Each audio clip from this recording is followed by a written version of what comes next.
ngidlula ingozi kwaye yazi ngifuna ukugobuza kumele ngenze sure umsizo loliwe ufuna ukuvuka ngekhanda ngibambe phansi ngibone ukuthi kushube kanjani obheke nezinto ugcwala ngani kumele senze njani sicale ngani ayisuka la dlala ngathi wena thina negenge sicwala umnandi thina negenge sifuna umnandi sikhatha ngamadolo senze wewewe sivuke ngebhenga thina wewewe ufuna ukubona isimali sami wewewe cwala ngathi you don't know get a boss toss to the good life get a boss toss to the good life. Wena uyani?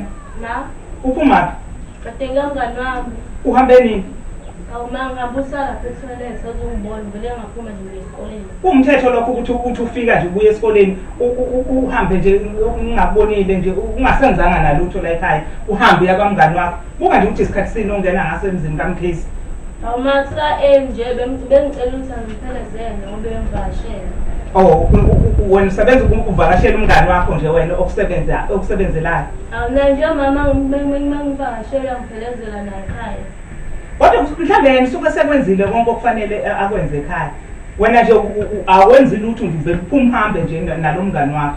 Awuna manje izitsha ngiyawasha la ekhaya futhi ngiyaphela ngizabonga. Wena uyani? Hlala kwazi womntanami ukuthi la ekhaya lo muzi akusiyo umuzi wami noma wakho. Umuzi kaKhabazela lona. Dinga ukuthi siuhloniphe mntanami uyangizwa ukuthi ngithini? Ngiyakuzwa mama ngiyophinde ngiyaxolisa. Ngabe ngiyezwa nokuthi kube kuthiwa ukuthi bekune homework uphethe incwadi kade nokwenza homework.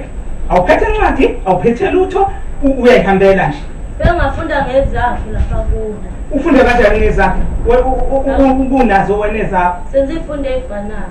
Noma ngenza ifunde efanayo mntanami. Kodwa wena ke nje nawe obonayo ukuthi kusemqoka encwadini yakho ongabe uyadwebela nangepeni ukuze kuhlale engqondweni nawe uzokwazi kanjani eyakho incwadi izobe ihlezi ingadwetshele lutho. Awungene endlini lapha ngikhulume nawe.